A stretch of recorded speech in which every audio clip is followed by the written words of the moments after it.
E aí, galera, sejam bem-vindos ao Microfonia. Aqui a gente conta tudo o que rola nos bastidores do rock and roll, de microfone para microfone. Meu nome é Bruna Calcanhoto Galvão e eu vou levar vocês por essa aventura na música. Eu vou estar aqui com vocês toda semana para conversar com quem vive de rock e mostrar todas as novidades da cena de Porto Alegre e quem sabe de fora também. Quem produz o Microfonia sou eu e a minha amiga e colega de curso, Lúcia Centeno. Nós estamos nas redes sociais do nosso monstrinho Microfonia. Sigam para ver, @Microfonia Podcast.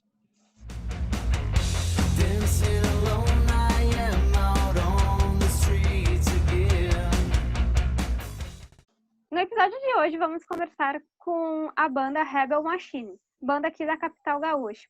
Enfim, se apresentem no pessoal, guris, e muito obrigada por estarem aqui conosco, apesar de estar faltando alguns.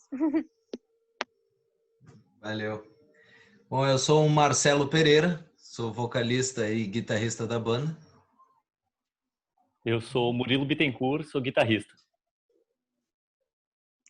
E backing vocalista. Esses são eles. Então, vou pular para as perguntas. Bora vou lá. começar com a pergunta de como foi abrir o show do Slash ano passado? Vocês tiveram um contato com ele? Aliás, eu participei do sorteio de vocês, mas infelizmente não ganhei. Ah, que pena. Ah, que pena. Foi bom. Ponto. Foi bom. Foi bom. Ponto. Cara, Sim, o resumo é que foi o melhor dia da banda, assim, da história da banda, o melhor show que a gente fez também.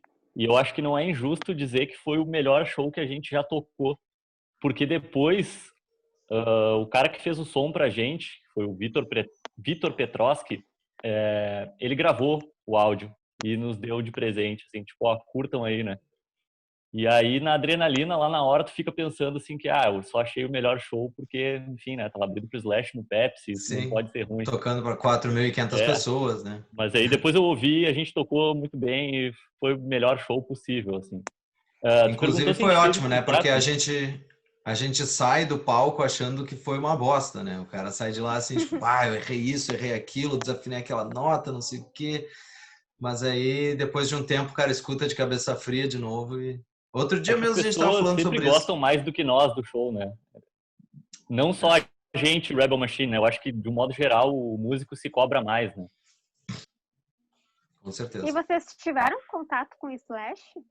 Então, ia te responder isso, não. Infelizmente, não tivemos contato com ele. Teve uma coisa muito legal. Da banda dele? Não. Eu conversei um pouco com o baterista, porque eu acho que eu fui o primeiro a sair do palco e quando eu desci a escada, o Brent Fitz estava ali, tava olhando, assim. E eu conversei um pouco com ele, mas eu tava nervosão, assim. Tipo, sabe quando tu trava perto de um cara? Quando a gente abriu o Black Label Society também, eu vi o Zakk Wylde passando na minha frente, assim. E, é um dos meus guitarristas favoritos, cara. E eu fiquei assim, sabe? Eu não falei nada pra ele, não consegui falar nada. E pro Brent Fitz eu falei alguma coisa, assim, tipo... é difícil, né? Mas muito, muito breve, assim. Falou só um hi. WhatsApp. Sim, é uma coisa difícil, né? Porque tu fica tipo, o que eu vou dizer, né? Tipo, se eu fosse falar com o Slash, eu precisaria de, sei lá, semanas para dizer as coisas que eu teria que dizer para ele, então... Mas, assim, o mais próximo de contato que a gente teve com o Slash em si foi quando ele chegou. Quando ele chegou, ele desceu da van e tal, né? E a gente estava ali enquanto ele descia da van, passou por ali, e esse foi o máximo de contato que a gente teve com o Slash. Ver ele descer da van e entrar pro backstage, né? Mas teve uma coisa muito legal, né? Enquanto eles passavam o som também, rolou todo o Miles falou da gente. Secretivo. Sim, isso foi muito legal. Temos vídeo disso, inclusive, tá lá no nosso YouTube, tem o trechinho. Quando a gente tava assistindo o show, né? Eu perdi esse momento na hora, porque eu tava conversando com um amigo meu. E aí eu só vi que a galera gritou assim e tal, e daí alguém veio e me falou assim, tu viu que ele acabou de falar de vocês? E eu, não, perdi. Eu tive que pedir vídeo depois. Cara, o cara acabou de pedir aplausos pro Rebel Machine ali. Eu, putz, cara, perdi isso. Eu também. Foi a mesma coisa. Eu não tava, tipo, sei lá, eu tava conversando com alguém, não sei o que tava acontecendo, o que eu tava fazendo na hora que eu não vi. Aí alguém me falou, eu tipo, não vi. Eu ainda fiquei tipo, não, mas não deve ter sido assim, né? Deve ter falado, tipo, banda de abertura, alguma coisa. Aí depois nos mandaram um vídeo que daí eu vi que realmente ele falou, tipo, nominalmente, né, da banda. Foi um bom momento Vocês que eu aprendi. querem contar a origem do nome Rebel Machine? Por que vocês escolheram esse nome? Tu lembra ainda, Marcelo, por que a gente E escolheu aí, esse Murilo, nome? por que a gente escolheu esse nome? Pois então, a origem Eu do lembro. próprio nome Rebel Eu Machine lembro. eu não me lembro, porque a gente descobriu depois que ele é um carro, né? Um carro desses antigos, assim, um muscle car muito legal. Só que a gente não sabia ainda na época. Então ganhou um significado a A gente mais. podia usar essa informação que a gente podia usar essa informação que a gente tem hoje para mentir e dizer, né? Tipo, é por causa do carro, né? Nosso som tem muita influência dos anos 70, o carro dos anos 70, então, tipo, mas não é por isso. Mas não é por isso. Eu me Na lembro que a verdade, gente a estava gente escolhendo fez nomes, fez uma votação, né? exatamente, a gente tinha a banda, não tinha nome. Eu até nem sei como é que a gente marcava os ensaios. Acho que era tipo ligava pro estúdio e dizia assim: é pro Murilo e o Marcel, sabe, sei lá, alguma coisa assim. E olha, ele tá avisando que minha conexão tá instável, então talvez eu trave. E Acontece. aí a gente começou a conversar sobre isso. Tipo, a banda tem que ter nome, né? Tipo, a gente começou só se juntando para tocar uns covers, mas os guris já tinham umas músicas, a gente começou imediatamente a trabalhar nas músicas autorais. E a gente, pô, se a gente vai um dia, né, lançar alguma coisa, a gente tem que ter um nome. Se a gente vai fazer um show, a gente tem que ter um nome. Né? E aí a gente começou a pensar, tá, mas que nomes a gente pode botar? E o mais louco é que eu não me lembro de nenhum outro. Mas a gente fez uma lista imensa, assim, foi tipo, acho que cada um ia sugerindo um monte de nomes e a gente foi riscando fora, assim, tipo, esse aqui não, esse aqui não, esse aqui não. E o Rebel Machine, a gente resolveu fazer tipo, tá, então vamos votar. O nome que tiver mais votos vence, né? E Rebel Machine foi o único que todo mundo votou que gostava. Eu quero complementar dizendo que eu me lembro de um dos nomes que foram para a final, assim, que é Overlook Hotel, que é o hotel do Gostei. Iluminado. Eu amo esse filme. Nós É quase verdade. fomos a Overlook Hotel. O nome chegou nas últimas ali, porque foram eliminatórias, né? Mas aí a gente acabou sendo Rebel Machine mesmo. Porque não tem nenhum carro chamado Overlook Hotel. Né? Não, eu ia dizer que no fim das contas o nome da banda acabou tendo muito a ver com a proposta do som, né? Porque é um som que remete assim a um pouco mais esse lado mais rebelde assim do rock, né? E a gente passou a ter mensagens não totalmente rebeldes, não é uma coisa super tipo assim Rage Against the Machine, né? Mas a gente passou a se posicionar um pouco mais, né? E eu acho que isso é importante para os dias de hoje. E a gente está precisando disso, a sociedade precisa disso, o mundo da música e da arte precisa disso. E a gente pode se usar do nome, né? Inclusive como uma desculpa, tipo, meu, né? A gente é o Rebel Machine, cara. A gente vai falar sobre o que a gente quiser, entendeu? Pois é, não que nomes de bandas tenham que sempre necessariamente ter a ver com o que a banda vai dizer, né? Mas nesse caso funciona bem, né? Consigo Exatamente. imaginar um Overlook Hotel, mais ou menos uma banda de, sei lá, de metal, assim, né? Uma outra parada. Mas enfim, vamos fazer o link aí para a pergunta da Bruna sobre o Nothing Happens Overnight. Pois Bora. é, eu estava perguntando sobre como foi a criação desse álbum lá em 2016, que foi o primeiro de vocês. Então, a criação do Nothing Happens, na verdade, ela vem de, diria que 2010, 2011, assim, porque foi a época que a gente começou a se encontrar para tocar e a gente não tinha nome, né? Então, como o Marcelo falou, a gente marcava ensaio para ficar no Foi um estúdio processo tocando bem longo. cover. Tipo, vários anos ali trazendo ideias de músicas e tocando cover e se conhecendo mesmo, né? Sabendo o que os outros gostavam, que tipo de som tinham vontade de fazer. Mas assim, a ideia de estilo musical e do que a gente queria falar nas letras meio que já partia de mim e do Marcel, que é o meu irmão, que saiu da banda faz pouco e era o nosso baixista, né? Então eu e o Marcel tínhamos muito claro que a gente queria esse som rock and roll de alta energia, assim, né? A gente gosta muito de The Helicopters, que é uma banda que influencia a gente bastante. E a gente queria fazer mais ou menos aquele som não tão vintage, né? Como Helicopters, apesar de ser uma banda de 1995, eles apontam muito para os anos 70, assim.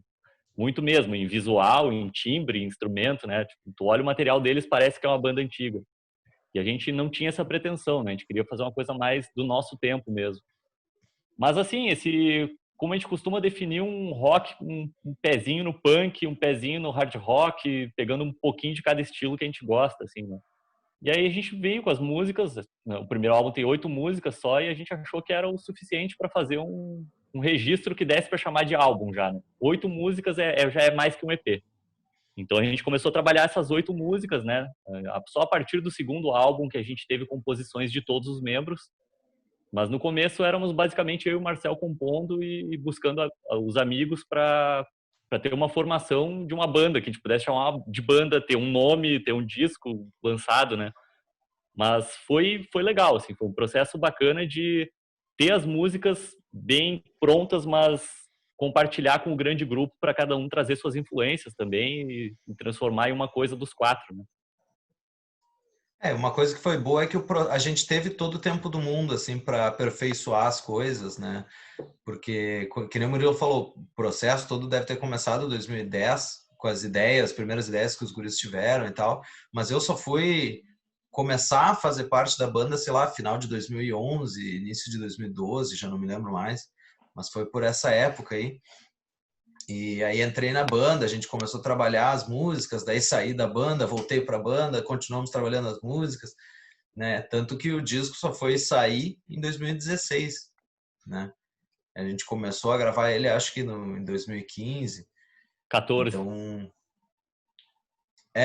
Então também teve isso, né? Até o processo de gravação foi demorado, porque se gravou bateria, eu não sei mais o que aconteceu no meio do caminho que fez as coisas demorarem tanto tempo.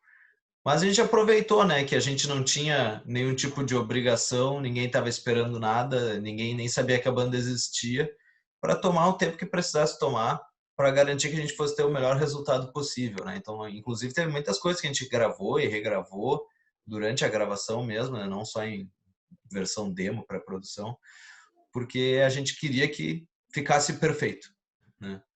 Eu ia falar que até o processo de lançamento da banda, né, a gente pensou dessa maneira, como a gente ainda não existia para um público, né, por menor que fosse o público, podiam ser só nossos amigos, nossas famílias, mas a gente não tinha nada lançado, assim, a gente não tinha fanpage, a gente não estava em nenhuma rede social, e nunca tinha feito show, né? A gente não fazia nem show. Então a gente decidiu que a gente ia aparecer de primeira com tudo pronto já, né? Então quando a gente lançasse a banda nas redes sociais, a gente ia chegar, tá aí a banda, o vídeo tá aqui, a banda tá aqui, o show de lançamento é nessa data aqui, quem quiser, curte aí, sabe? A gente preferiu chegar com as coisas prontas, né? Foi legal, funcionou bem na época. Um pouco nostálgico que eu vou falar agora, mas onde é que foi o primeiro show de vocês aqui em Porto Alegre e esperavam a repercussão que vocês têm da banda hoje? Pois então, né? Eu não esperava nem a repercussão que a gente teve no primeiro show. O primeiro show que a gente fez foi lá no Divina Comédia. Eu lembro que a gente ficou um tempão assim tentando saudades. Tentando achar um lugar para poder botar o nosso show, né? E a gente não fazia ideia de onde a gente ia tocar, né? Na época tinham bem mais lugares para tocar aqui. Quer dizer, hoje em dia não tem lugar nenhum além da internet, né? Mas tinham bem mais bares de rock, né? Tinham bem mais bares de rock para fazer show. E a gente tentou todos, assim, tentou achar um lugar que fosse caber bastante gente, mas que caso não fosse ninguém também não ficasse vergonhoso e que a gente conhecesse o pessoal, né? Porque, enfim, a gente eu toquei lá muitas vezes com banda cover no Divina Comédia, o Murilo também, né? Eu já morei no Divina Comédia, cara. Exatamente. Assim? Não, eu tinha uma época que eu tinha muitas bandas, né? Tinha uma época que eu vivia de música mesmo, tocava em muita banda cover e tal. Então, às vezes, acontecia de eu tocar lá na quinta, na sexta e no sábado, e só faltava ficar de um dia pro outro, né? Nem em casa, né? Levava um colchonete ali. Uma barraquinha. Aí a gente... exatamente. Mas aí a gente se deu bem, assim, fazendo show no Divina, porque a gente foi bem atendido por toda a galera de lá, né, que já nos conhecia de outras bandas, tal. A gente se dá bem com o pessoal, se dá bem com o Seco lá, com o Marcelo. E eles nos ajudaram bastante nesse show, né? E incrivelmente a gente fez a divulgação total no braço, a gente saiu colando pôster e mandando convite e incentivando a galera, assim, tipo, olha só o lançamento da nossa banda e tal, e tipo, o disco já tinha sido lançado há alguns meses, então já deu tempo das pessoas nos conhecerem e conhecerem as músicas, mas igual, né, uma banda nova que nunca fez show, tu nunca sabe como é que vai ser. E aí a gente ficou naquela assim, tipo, não, leva o ingresso na tua casa se tu quiser ir no show, entendeu? Não tem problema. Desde que tu vá, é isso aí. E aí no fim a gente, cara, a gente lotou o Divino e foi uma noite bem inesquecível, assim, pra gente, porque a gente tava esperando tocar pra ninguém, né? Imagina uma banda que nunca fez show, ninguém nem sabia quem a gente era. E a gente chegou lá e, tipo, encheu o lugar, sabe? Tinha gente saindo pela janela, assim, sei lá. Não é dizer que o show foi curto, né? Porque a gente só tinha 33 minutos de música para tocar e mais uns covers, né? Aí a gente chamou o pessoal da Catarse também para tocar junto. Já passaram por aqui. Eu tava falando que eu até fiquei surpreso que a Catarse, o gurizada da Catarse pilhou de tocar junto, e não só de tocar junto, mas de abrir o show, né? Porque eles já eram uma banda conhecida, já, né? Tipo, as pessoas já sabiam cantar as músicas deles, e os caras fizeram, não só fizeram o show junto com a gente, como, tipo, se propuseram, não, a gente abre o show para vocês, a noite de vocês e tal. Eu soube que o álbum de vocês não é vendido somente no Brasil. Vocês podem contar como conseguiram essa repercussão internacional? Então, no primeiro momento, assim, a gente estava fazendo tudo bem nos moldes punk, né? A gente ainda faz, na verdade, né? Do DIY, do it yourself, né? E eu sempre fico confuso, mas é DIY. E aí, o que a gente fez foi, a gente tinha o disco na mão, vamos mandar para todo mundo que a gente puder mandar, né? E a gente mandou por e-mail, mandou por correio, mandou por pombo, sei lá. Tudo que a gente que pudesse mandar o álbum para alguém, assim, para as pessoas ouvirem e nos conhecerem, a gente fez, né? O Marcel é um cara que foi muito importante nesse momento, porque ele, né, descobriu muitos contatos, fez muitos contatos, mandou muito e-mail, muita cartinha, né? E eu acho que isso aí nos ajudou bastante, assim, porque eu acho que uma coisa que o pessoal não sabe ou talvez não ache que vai funcionar, né? É tu ir atrás das coisas, saca? Tipo, as pessoas esperam que, sei lá, lancei uma música, botei ela no Spotify e acham que, tipo, sei lá, o sucesso vai cair à sua porta porque sua música é muito boa, né?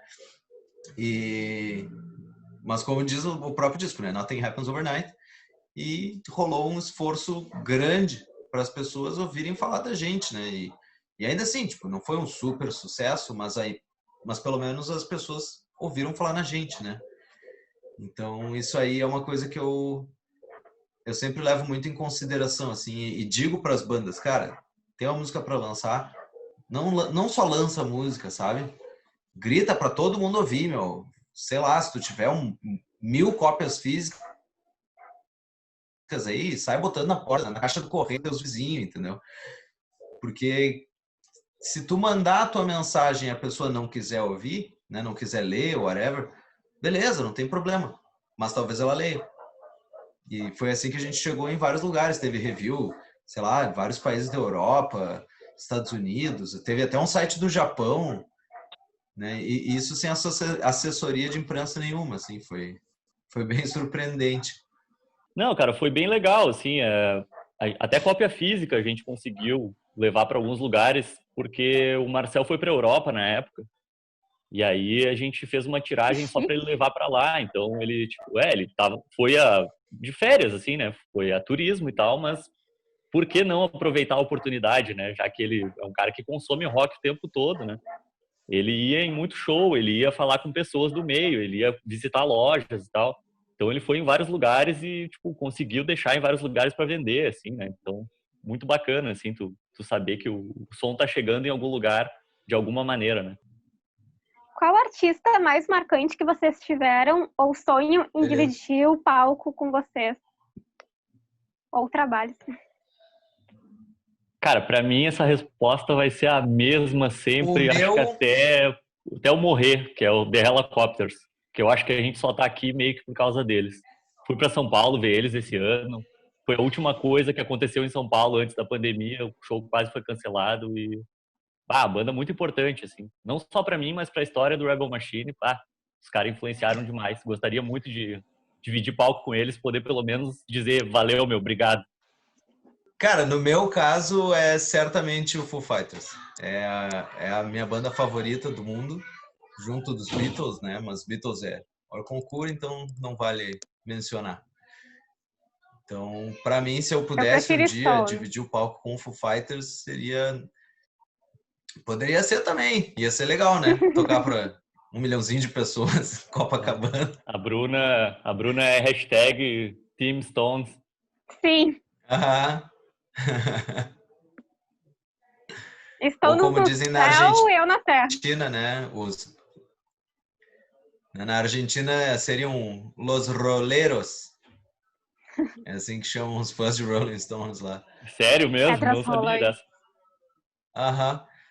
É uma galera que, tipo, vive de ser fã dos Rolling Stones, assim, tipo, se veste e cabelo, roupa, tudo é baseado no estilo de vida. Mas, cara, eles têm de Los Roleros. Bom, os fãs de rock na Argentina são muito loucos, assim, né?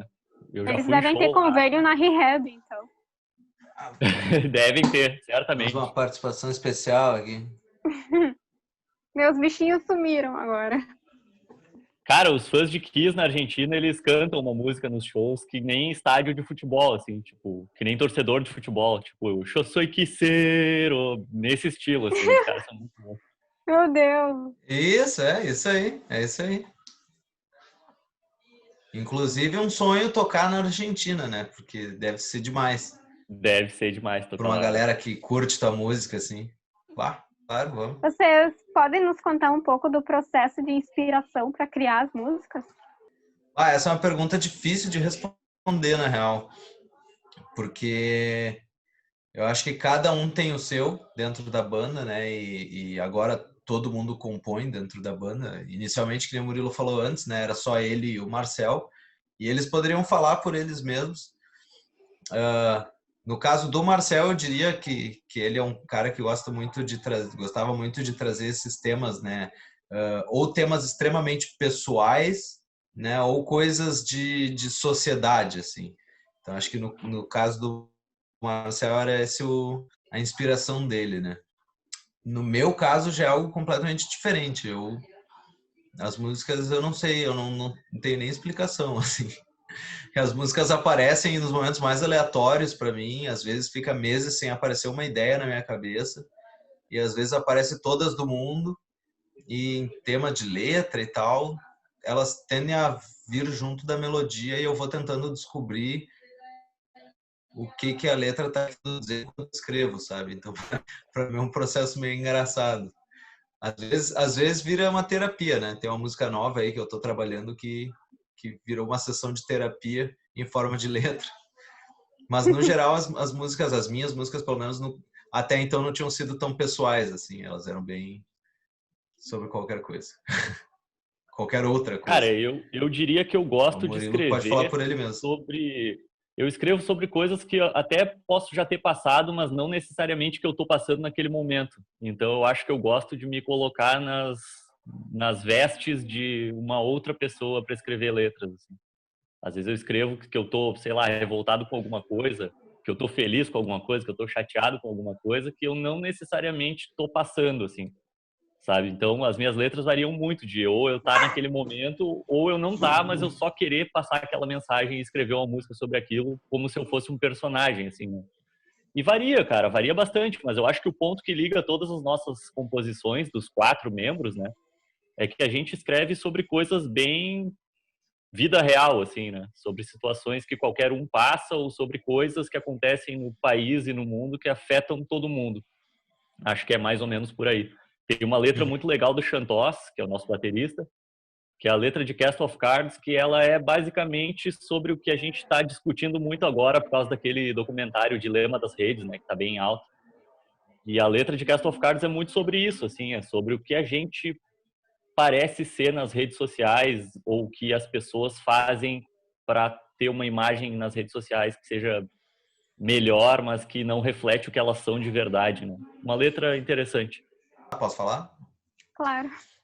Então, isso foi uma das coisas que a gente queria ter feito já na época do lançamento e aproveitou esse período da pandemia que, tipo assim, todo mundo está em casa, todo mundo tem um pouquinho mais de tempo à disposição, vamos fazer, né? E aí a gente fez essa série de vídeos contando a história de cada música, né? É tipo uma série mini documentário, assim, que a gente mesmo se entrevista, basicamente. E a gente conta, né, o processo de composição e gravação de cada uma das músicas, né, fala o que cada um acha das músicas. E então esse foi o lançamento que a gente fez esse ano, né, relativo ao Whatever It Takes. E além disso, a gente está trabalhando agora no clipe da música Dancing Alone, que é uma música que é muito querida assim por nós dentro da banda e que inclusive nos surpreendeu assim, porque quando o disco saiu, né, o meu objetivo assim era tipo, eu quero que essa música exploda porque eu adoro ela. Só que nunca pensei assim que fosse ter uma repercussão tão boa, porque a gente não fez nenhum tipo de divulgação específica da música, né? A gente não lançou clipe, não fez um lyric video, não fez um single, né? E desde o dia que o disco foi lançado, tem gente pedindo o clipe dessa música, né? E E a vai gente tinha rolar. planejado o clipe para a gente tinha planejado para outras músicas. E aí, mas desde o dia do lançamento a gente assim, e clipe para essa música aqui, porque Dancing Alone, adoro, quero um clipe, não sei o quê. E a gente, não, um dia vai rolar, um dia vai rolar. E nunca tava rolando, né? Até tinha um roteiro e comecei a conversar com o pessoal para produzir o clipe no final do ano passado. Rolou que, né, aí rolou a pandemia e a gente pensou, cara, né, o nome da música é Dancing Alone, a gente quer um vídeo para ela, as pessoas querem um vídeo para ela, né? Tá todo mundo em casa sozinho, então por que não juntar, né, a fome com a vontade de comer e chamar as pessoas para participar do clipe, né? Então a gente vai fazer tá trabalhando no clipe no qual todos os protagonistas do clipe são as pessoas que seguem a banda, são amigos, fãs, enfim, né? Gente que mandou material, tem gente que nem conhecia a banda, mas ficou sabendo do clipe e resolveu mandar material. Então tá em processo de edição, tá demorando, porque muita gente mandou material e tem muito material muito legal. Mas logo mais o clipe vai estar aí. E aí vai ser o último lançamento do ciclo do Whatever It Takes, né, para fechar com chave de ouro aí. Já está trabalhando em música nova, já está planejando lançamentos novos, né? E a gente pretende trabalhar nesse formato agora, assim, né? Vamos lançando singles, ou pelo menos 2 músicas por vez, ou talvez um EP, não sei. Mas a gente vai lançar as músicas aos poucos até formar um álbum, né? E se possível, eu gostaria de ter clipe para todas essas músicas, porque eu acho que hoje em dia, né, tu tem que ter o máximo de material possível. Então só lançar uma música meio que já não serve mais hoje em dia, né? Tem que lançar a música e lançar um vídeo, nem que seja um lyric vídeo ou um visualizador qualquer, né? Alguma coisa tem que ter. E se o dinheiro deixasse, lançava um clipe cinematográfico para todas as músicas, mas não dá.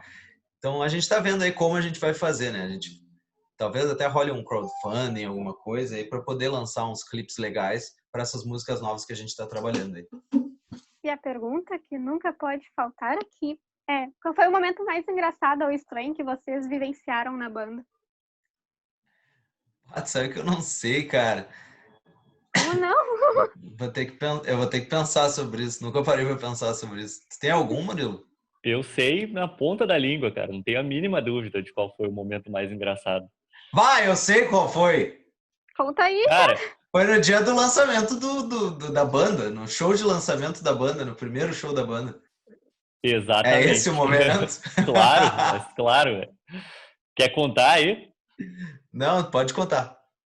A gente foi entrevistado por um cara e ele chegou lá. Eu acho que a Octo não existe mais, né? Não. Mas, bom, vou dizer aí que foi na Octo, né? Que acho que tinha entrado no lugar da TV Com. E aí um cara da Octo chegou lá, né? Tipo, a gente tinha conseguido um contato que eu não me lembro se a gente foi atrás desse contato ou o contato chegou até nós, mas enfim, não influencia em nada na história. Mas o cara chegou na hora, assim, um pouco antes do show para entrevistar a gente, na frente do Divina Comédia. Daí a gente foi lá pra rua e aí o cara começou a fazer as perguntas mais aleatórias possíveis, assim. O cara Ele estava começou... sóbrio? Pois então, a gente não sabe. E eu queria o vídeo disso para A assistir gente não hoje em dia, sabe. porque foi muito engraçado. O cara chegou assim Bah.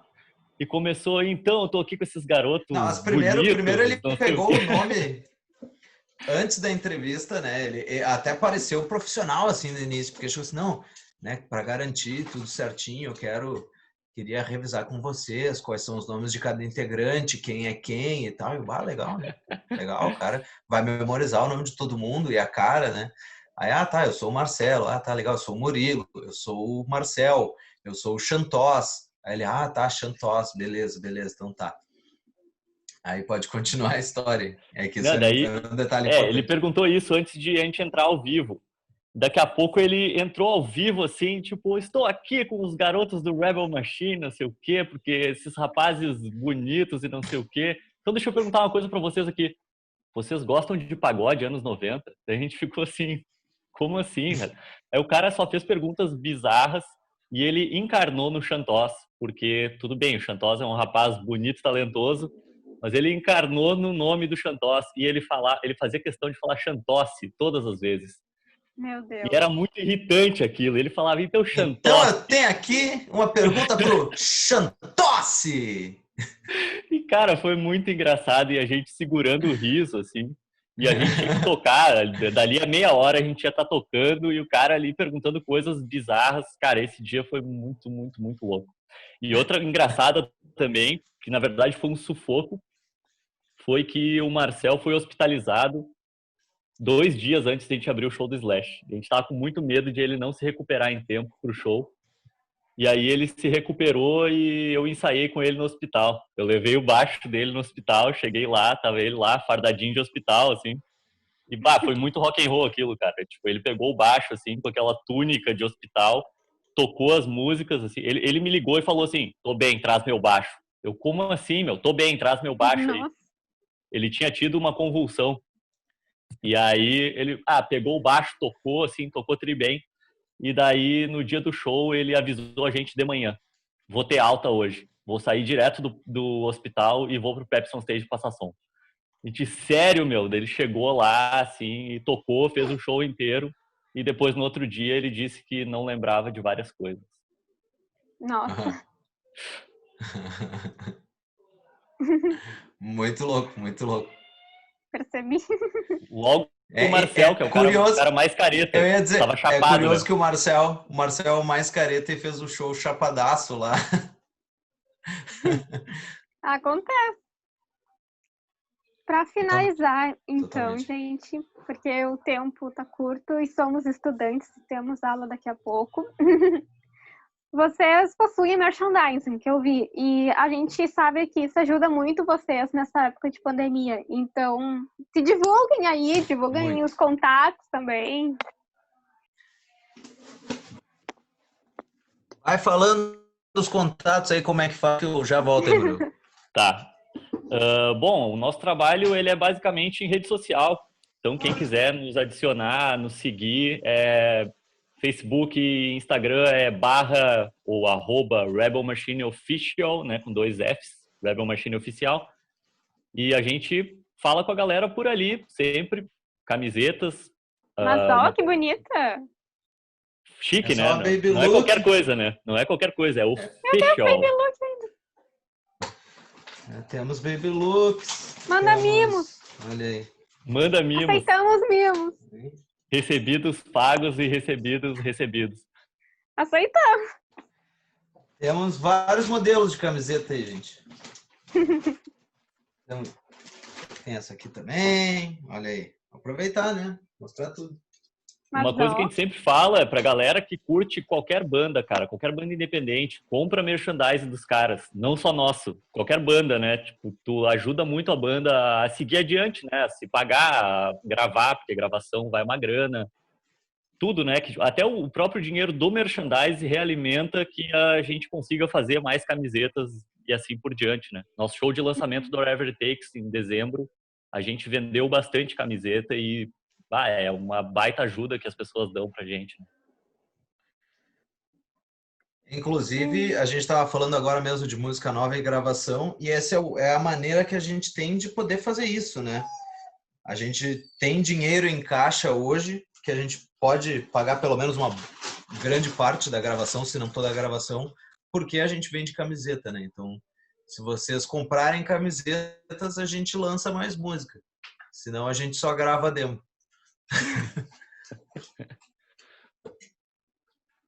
Então, galera, muito obrigada pela entrevista. Muito sucesso para vocês. E lembrando que o som da Rebel Machine está disponível em todas as plataformas de streaming.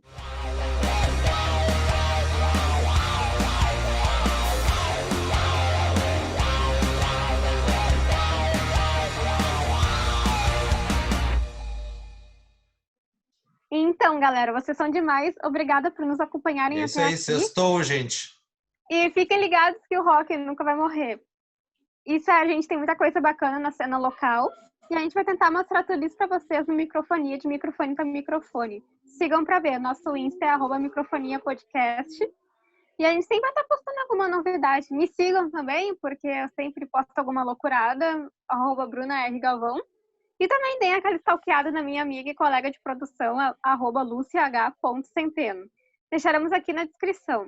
Até semana que vem.